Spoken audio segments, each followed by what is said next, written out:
Hello, my name is María Islas, and I want to introduce myself.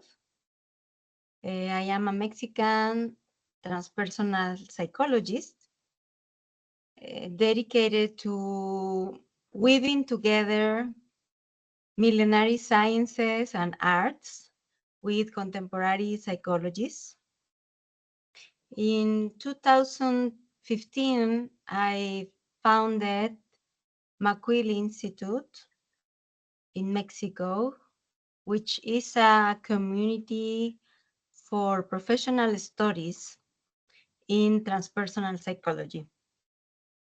This community is focused in integrating the teachings of master craftsmen and masters craftswomen, traditional healers, native Mexican language teachers, and we work together with psychologists.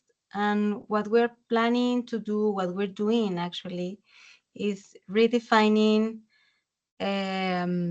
Western notions of health and disease. So as a transpersonal psychologist, I have experience in psychoanalysis and existential psychotherapy, and I am also a certified somatic movement therapist and educator. And I am very happy today to join you in Porta Sofia. And I guess they invite me also because of my journey as a psychologist, as an educator. This journey extends beyond conventional psychology because I blend and I take into consideration most of the cultural background I grew up in. I grew up in a Zapotec and Mexican cultural life background. And what I have been doing for the last years is to explore how these cosmic and ancient sciences can be professionally applied in, let's say, modern context or therapeutic context or educational and healing context in the contemporary society. So my studies include the research of how to blend this ancient language with modern language and how to create bridges between cultures.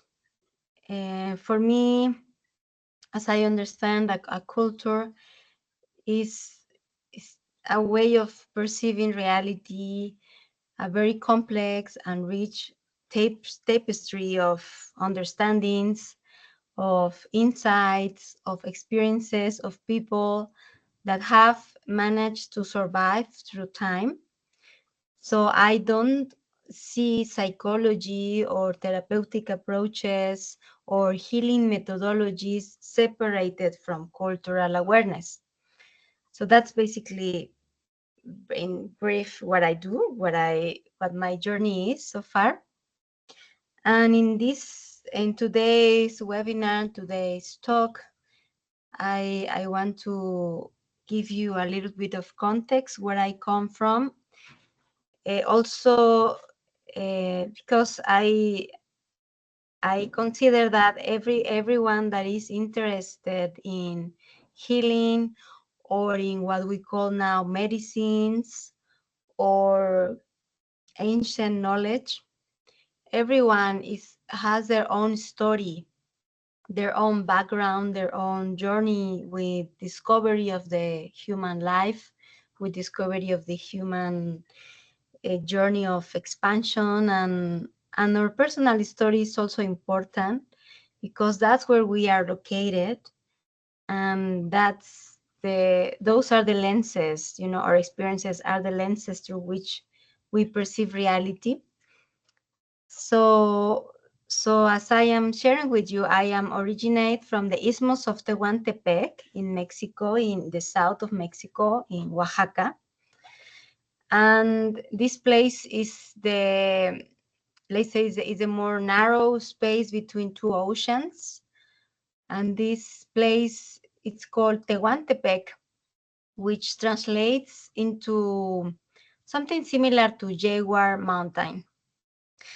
And the predominant culture in this region is Zapotec culture. And I may say that as many Mexicans, I was raised within a syncretic culture that blends language, habits, customs, and importantly, spiritual and religious beliefs.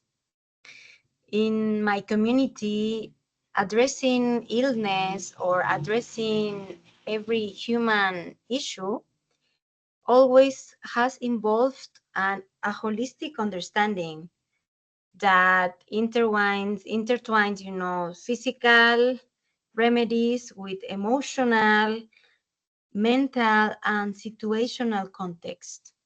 So we are always recognizing a wider perspective, a holistic perspective in everything that we do and everything that we need to address in our lives.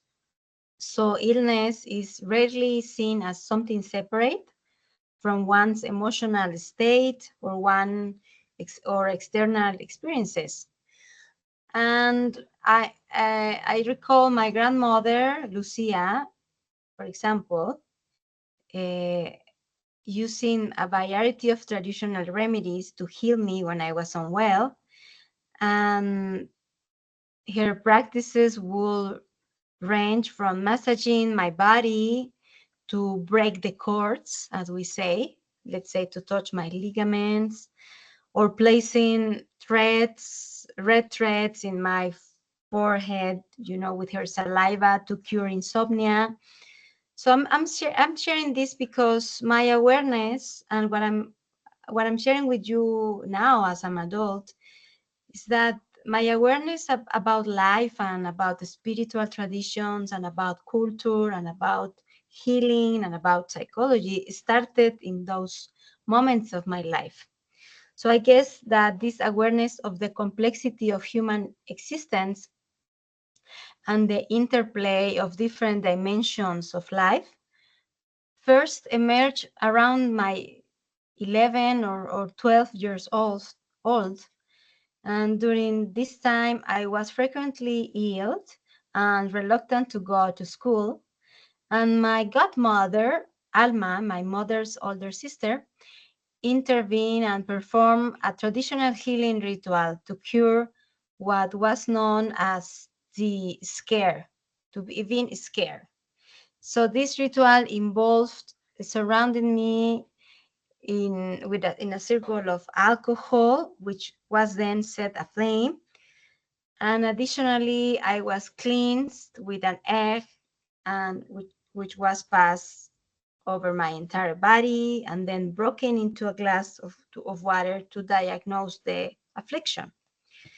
This ritual revealed to me the idea that our physical bodies are enveloped by a heat or an energy field that we all have. And this, in modern times, we will say this is described as an aura or as a bioelectromagnetic energy. So I learned at that age that we need to take care of this energy field, and this is intimately connected to our overall health. So I'm sharing this with you because when we are interested in, let's say, plant medicines or ritual or ancestral knowledge or indigenous knowledge, as we say, we need to understand that we are dealing with a complex worldview. We are dealing with a cosmology or cosmovision that implies aspects that in our modern life we may take only as folklore or only as interesting data. But all of these medicines or all of these practices, they really come from a wider spectrum of practices and of habits. And when we try to separate these medicines from the wider context, we are missing some important foundations on what we're doing. So that's what I want to share with you. So what we call a master plant or a medicine plant is there are plants that are known to have the capacity to act on all of the bodies we have simultaneously. We have a physical body, we have a mental body, we have an emotional body, and we have an electromagnetic body. Back then, when I was 11 or 12 years old, I was having problems with my electromagnetic body, you know, with my vibration, with my energy. So my family went to take care of me, addressing my physical body, my emotional body, my intellectual body, and also they included some spiritual practices. So this is a holistic perspective in well-being and a holistic perspective in human health that we are missing somehow in our modern world. So um, what calls my attention now is how in our Western perspectives, we only focus in psychological effects of medicines, such as hallucinations or mental insights, but we underestimate the physical and embodiment dimensions of experiences, and we also underestimate the social dimension of healing, which includes, of course, rituals and ceremonies and being vinculated or being related to the environment. So for me, it's very important to address this when we talk about plant medicine or when we talk about psilocybin or hikuri or whatever other plant medicine, because we are uh, missing this other aspect. No? So these cultural differences between our perspectives about human life are important to be addressed if we want to speak about holistic integration, if we want to speak about healing, if we want to speak about transformation, if we want to address the evolution of consciousness. So when I speak about holistic view, what I mean is there is a profound interconnectedness inherent to all that exists. So in original cosmologies, this interconnectedness forms the essence of a worldview where everything that exists has its space and its time. So this view also emphasizes harmony between humanity and the cosmic order, recognizing that the human beings, we are particles in a greater whole. So understanding these principles also requires delving into original thought systems, that I think that's what we're doing here in Puerto Sofia or in other forums where we have intercultural approaches. So my focus is in the Anahuac culture, which is a territory from Alaska to Nicaragua. But of course, in all the world, we have many, many cosmologies and visions and cosmovisions that address the same issues. Yeah. All of these bodies of knowledge are both rich and complex. And one of the significant challenges in sharing and transmitting these concepts lies in the limitations of language. Not only is there a struggle to translate these vast ideas from Spanish to English, like right now, but there is also a challenge in using Spanish, shaped by colonial stories, to comprehend and to convey original Mexican philosophies. So, in the name of my topic today, the term indigenous, indigena, is a prime example of this linguistic challenge.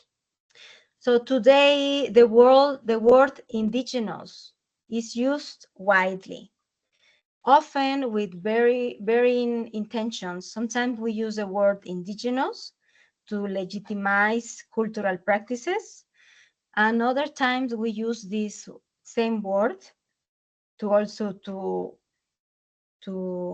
put aside people or put them down, to marginalize people.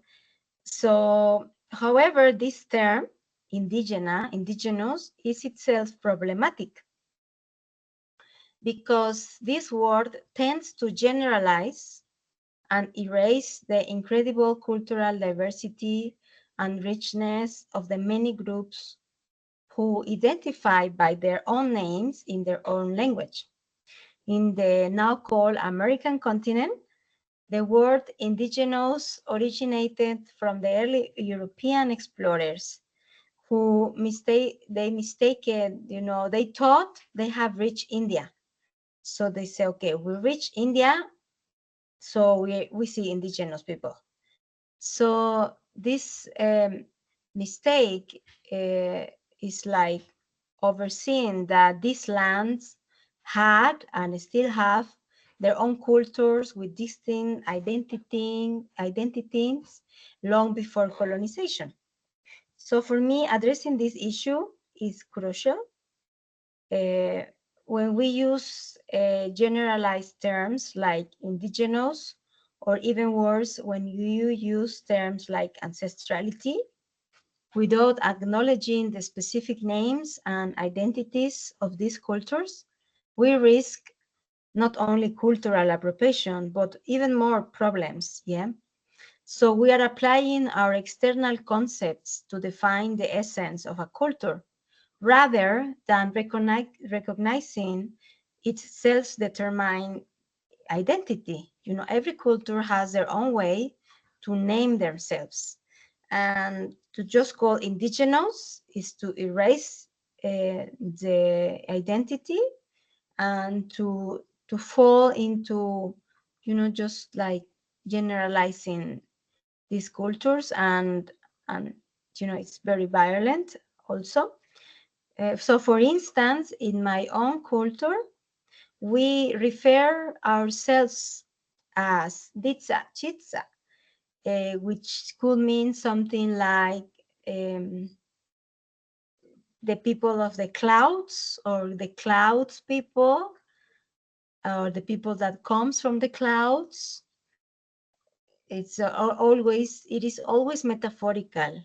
The original language is not conceptual nor abstract. It is metaphorical language. So if we call ourselves Ditsa Chitsa, the people of the clouds or the cloud people, our cultural practices and beliefs and knowledge are intrinsically linked to the movement and the essence of the clouds, because we are the cloud people. So everything that is born from our culture is related to the clouds. Or we have other cultures here in Oaxaca, many cultures, but just to give another example, we have other culture, New Savvy. It can translate to something like the rain people, yes? So the people of the rain. So in our Western thought, we say, well, cloud and rain, they are the same, because the rain brings the cloud brings the rain, so the rain is in the clouds, so it's the same. So we tend in our Western thinking to generalize and to be very abstract and not specific, but original languages are really specific and very, they try to name reality as precisely as they can. And I guess sometimes that's why it is so difficult to understand this other worldview, because we tend to generalize, or we tend to speak in abstract language. So we have the New Savvy. the people of the rain or the rain people. And again, their cultural essence is intertwined with the phenomena of the rain. So such names carry deep meaning and reflect the intimate relationship these communities have with the natural world, and also the very specific relationship they have. Every human being is deeply rooted to the place they are born, and this doesn't mean that we don't have freedom, that we cannot go to the world and explore, but it means that we have identity, and we respect above all our identity. For us, identity has nothing to do with what I do in terms of my profession or the money I have, or I don't know, the way I dress. It has more to do with my heart. It has more to do with what makes my heart beat. It has to do with my essence. For the original cultures in Mexico, at least, our heart is like a seed that we are given when we are born. So we are given a seed, and this seed starts to beat in the 22 day of our conception. And, and from that day until 9 days after we are dead, this seed is like beating and creating an electromagnetic field, and this seed is our identity, is our face, or more special face we have. Let's say we have our public face, like right now, I don't know, in the screen, and but we have our more profound face, or more profound identity, and that's our heart. So to really access to our identity is very important, because in Western societies, the first thing we lose is our identity, and we lose our heart, and we lose our voice, and we don't know, or we don't care where we come from. We just care about what we have reached out and we have achieved in our life. What, but we don't have memory where we come from, or we don't mind where we come from, and then we lose memory, and we lose identity, we lose our names, and we just have, like PhDs, like added to our names, and that's more important. So that's a different view. And so accessing to our heart, accessing to our deep identity, accessing to that seed that is beating and it's creating resonance in our life, it's what we call healing as well. That is what we call evolution. We evolved by getting involved in our life, and we do this always in community, and we do this always with some guidance, and we do this in specific times of the year. So the practices with master plants, or plant medicines as we call it, are not random events. The practice with a sacred plant has to happen in a very special context. It's not something that you do like every day or every morning, no matter what is happening in the sky or in the cosmos. It's something that needs to be connected and supported and contained by something bigger.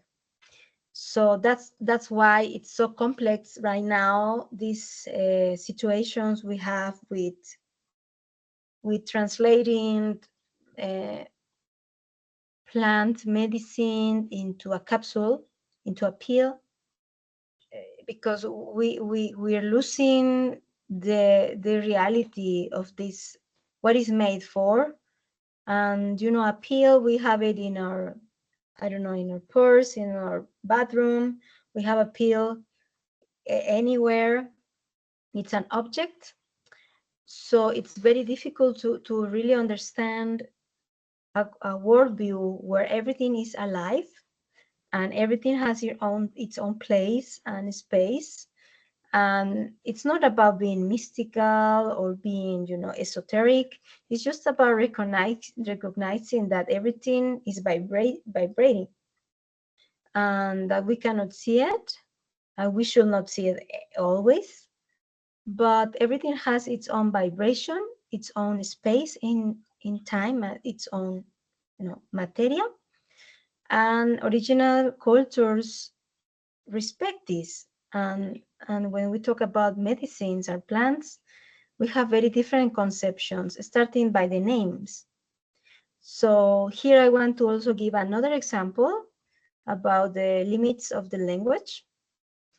And of course, my native language is not English right now, so I hope you're getting something in the translation I'm doing. And so, for example, when we talk about, medicine, right? So I think it is important to rethink the term of medicine through the lens of native languages and cultural perspectives, rather than from a Western perspective. Yeah. So here I will focus in the Mexican language, which is called Nahuatl of Central Mexico. So in the Mexican language, when we want to say something like medicine, we say pachtli. Yes. So pachtli is used to describe what we understand as medicine.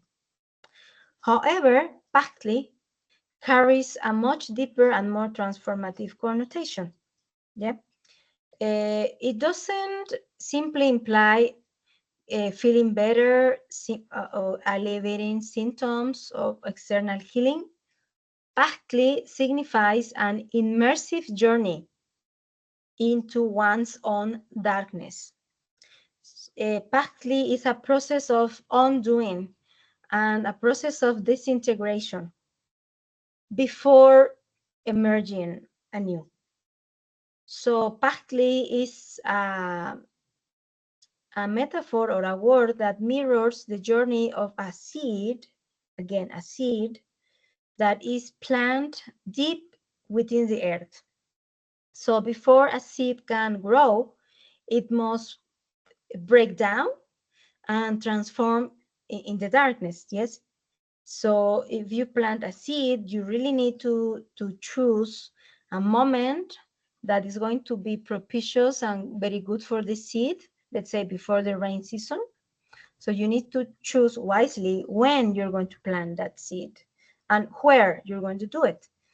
And once you plant the seed, you need to find a specific depth for the seed to go, and you need to find specific times to give water to the seed and specific light. I mean, you need to take care of that seed. Yes, it's not just a moment. So when we plant a seed, we know that that seed is going to open, is going to break down into at least two pieces, and that seed is going to take its own time before going up and growing into a little plant. That seed first needs to go even deeper, break down, open, going deeper to find some nutrients, some food, some water, go deeper into spirals. And then from that strength that the spiral is going to give it to the little plant, then that plant can start to little by little go up through the earth and opening a space, and then go up, out, and start to grow, orienting itself with the sunlight and with the atmosphere and the environment, and then create some leaves, and then it gets stronger, and eventually it can grow. And we say ishwa, it gets a face. You see the face. So you see, this is a pumpkin, or this is a bean, or this is corn, or this is a rose. So you see the face, and then this face will grow, grow, grow, and it will open and open to the maximum, start to go dry, and then dry and die. So this process is the same process that we go through when we experience plant medicine. So it has nothing to do with being a better person, or being more productive, or being more creative, or being more, I don't know, like efficient. It doesn't have to do with being imaginative, or to have great ideas, or to change the world. It has to do with breakdown, and with open yourself to the darkness, and to actually, before you feel better, you feel even worse, because that's the essence of pachtli. Yes, so pachtli, understood from a non-Western perspective, it's a process of deconstruction. And I find, let's say, dangerous, and I think about it often, to have pills that you take whenever you want, wherever you can, and you just are like processing the best you can this process of going down before you go up or go back to your life. So when one take part in Pachtli experience, it's not merely about feeling better or solving a physical ailment. Rather, it involves a powerful exploration of the diverse aspects that make up one's inner shadows. Um, the timing of taking Pachtli is equally crucial. It is not based on the convenience of our personal schedule or agenda, but it is aligned with natural and agricultural cycles. So these Pachtli are taken when the rhythms of nature dictate, highlighting the deep synchronization with the environment and seasonal changes. So we take Pachtli or medicines when the rain season is coming. So we only take these powerful medicines when we are giving thanks to the period of time that the earth has gone through, which is like the winter, we may say, of being really inside the energy of the earth. The earth is dry, it is cold, it's not giving too many food.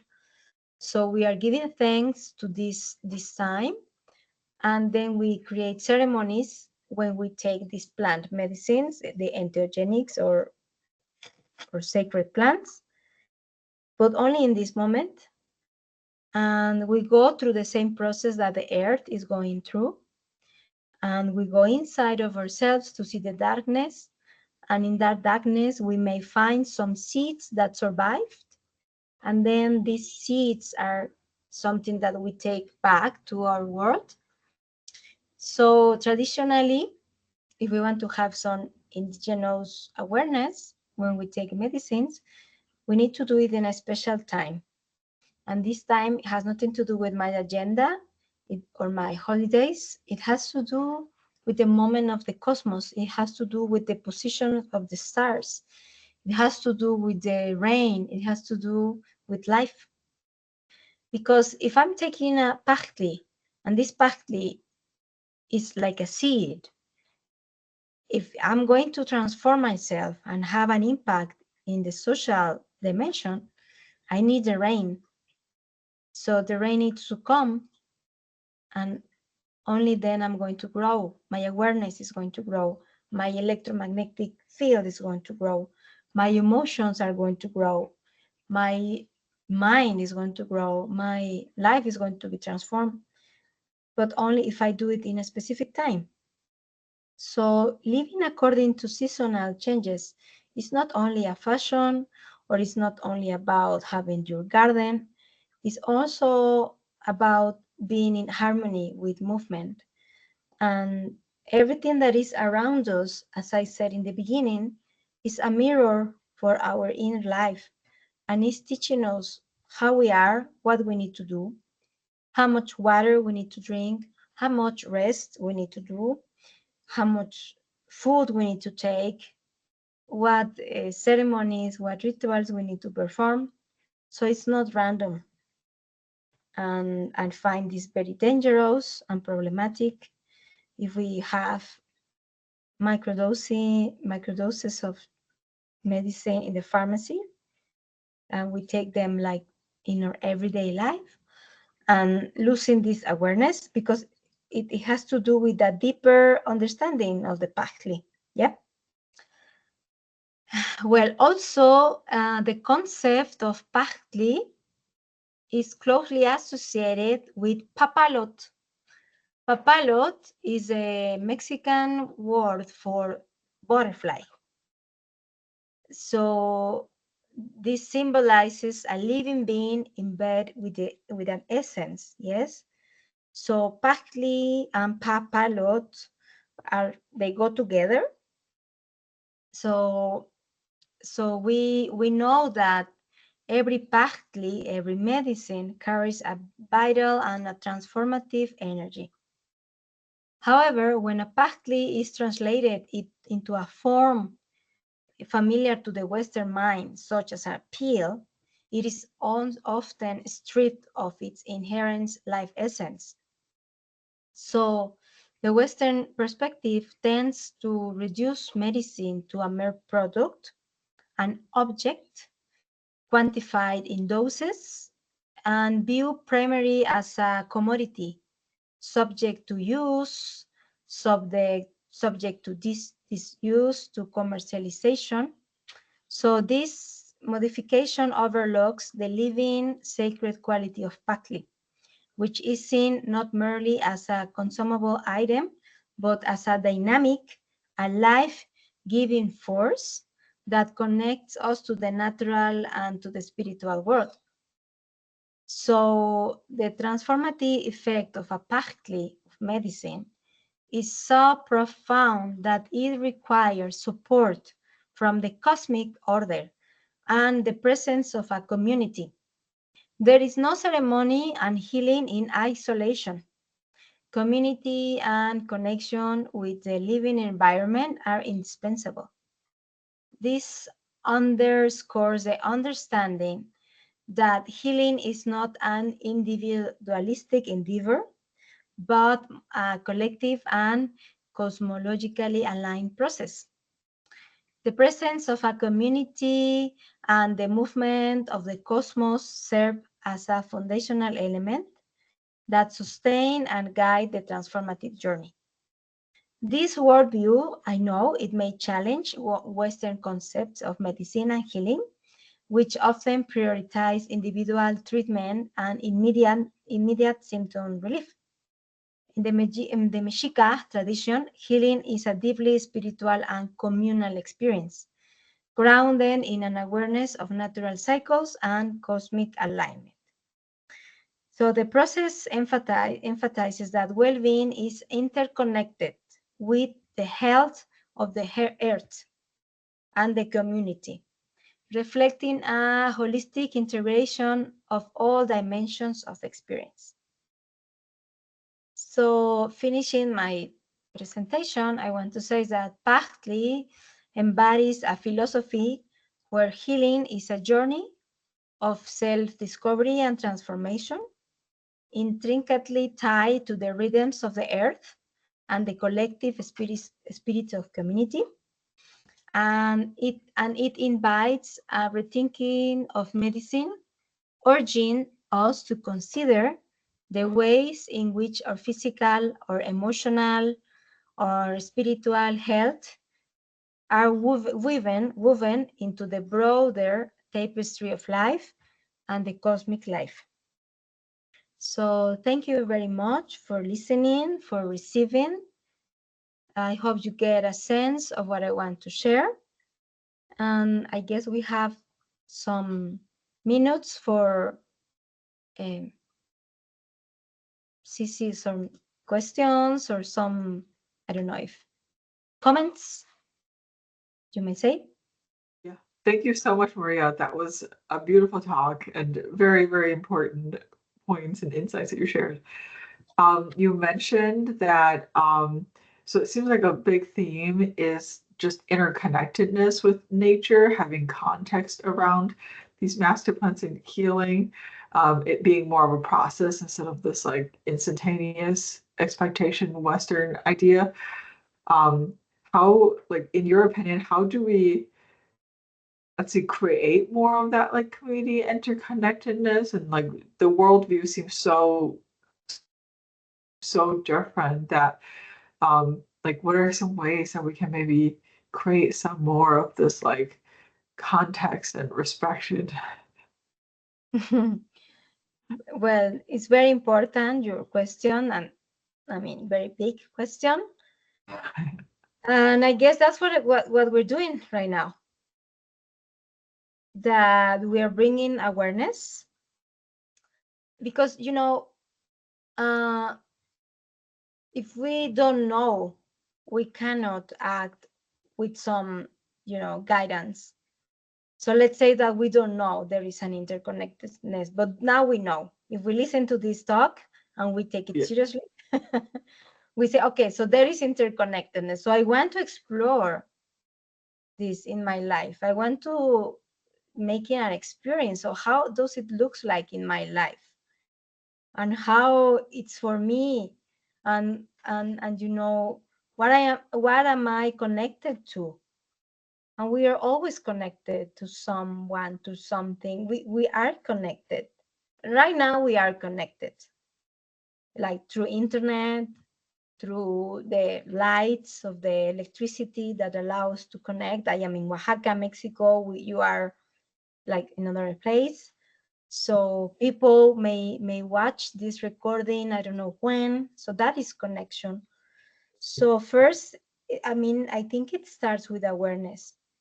And in the tradition I come from, I am studying tradition, Tetzcatlipoca tradition.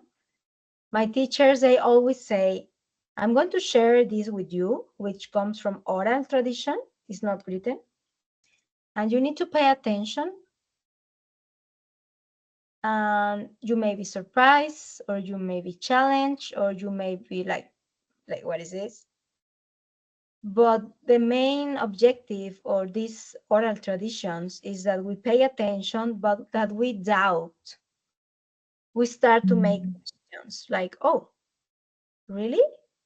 So when we start to doubt, to make questions, we start to create in our brain new pathways, neurological pathways. And we start to consider maybe there are other ways of experiencing this. And when we start to question our ways of living, then we start to connect. Yes, we start to make connections. So an interconnection may not be like I have friends or I have a community. Interconnection may be an attitude I have. Every time I talk to someone, every time I touch something, every time I look to the sky, or every time I don't know, I turn on my phone, I have an attitude that it's comes from an awareness. So I know that it starts with an attitude. And plant medicine or healing practices, they don't change the world. They don't change our lives. They start to change our attitude towards life. So we start to speak probably slower. We start to look into the eyes. We start to touch. So those actions start to give us the experience of connection. Yeah. Thank you so much. I have a question I would love to ask Maria. Thank you so much for your amazing talk. You sort of touched upon how, depending on what's happening in the community and cosmologically in society, that the capacity and the healing can sort of change. And if we look at what goes on in different societies across the world and kind of globally, the pendulum of what is happening in certain moments kind of seems to be swinging from one end to the other. So I'm wondering if you can speak a bit more about if there are times when the healing process from these medicines changes based on what's happening in your community or in the different societies, and sort of how that manifests. Let me know if that makes sense. But I'm very curious to hear more about this. Yes, of course. Well, so first of all, I may say that we go traditionally, we go through healing experiences only 2 times a year. Not like, in a retreat every weekend. No. Before the rain comes and by the end of the rain season. So in those specific times, not always, but if we're going to commune with the medicines, we only do it in those times. So we go deliberately through healing processes in those times, to community healing process. So we go with a group of people and we walk, and we go to the desert and we walk 7 days, fasting, giving offerings. We make an effort. Only at the end, we may take medicine. We may take it. Yes. And we may go through a deeper healing experience. But this practice is contained by the ritual moment of the rain. So this moment it makes more potent, more deep the experience. So we do it. It's not like depending what's happening. We always know what is happening in our surroundings. So the healing process is not random, like, oh, today I went to this and the other day I went to that and I healed it. No, you know what you're going to heal because you know what is happening around you. I don't know if this makes sense, but it's not like random. So the healing process has a map, has a very specific map. It's not like, okay, I take this and let's see how it goes. No. I know what's happening around me. I know the time of the year. Everybody in the community knows what it's about. Elders, children, mothers, everybody knows what's going on. It's not about legal. It's not about anything of this. So we all know what's happening. We support this, and we're going to journey, but not to explore. No, we're going to journey to heal. So we have a map for the healing. Do you know what I'm saying? So it's like, let's see how the healing goes. No? Mm-hmm. It's inherently grounded in the map that you have. It makes sense what you're saying. It is a map. Of course, the map is not the territory, but the mind defines the work, because we are focused. It's not only about me. I'm feeling better. I'm creating a field. With my personal work, I'm creating a field for the others. So we have specific maps for this.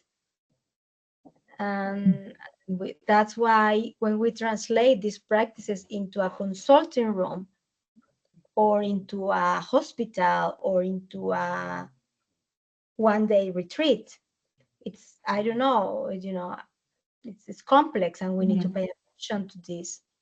And it's not about the summer, or for example, with the Onanaka, the mushrooms, they say. So they only grow in a specific time of the year. We don't grow them in shoe boxes. Never, ever.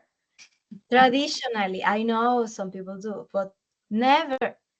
So only in the rain season. So for these cosmologies, the time opens a window for the people, for the human life to explore deeper. And then this window is closed. And we need to do our work. And then the time says, I'm going to open the window. So you can go if you need it. And then the window is closed. You know what I'm saying? So when these windows are open, we are ready. We have been preparing. And we do the work. And then we come back to our lives. And we close the ritual. We close the ritual. And then it's more powerful because we are aligned with the time. And then there is no mushrooms. There is no more mushrooms. No more. So we have to wait. You know, that's the very special waiting, opening inner space. Yeah. Thank you. Oh, thank you so much. Yeah. Yes. Yes. Yeah. Looks like we are pretty much about time. So thank you so much, Maria, for this beautiful, heartfelt talk, and just teaching us, about culture experiences. So thank you so much. Okay, Very grateful. my pleasure. I hope you get inspired. Very Definitely much. are. Thank you. Thank you. Thank you.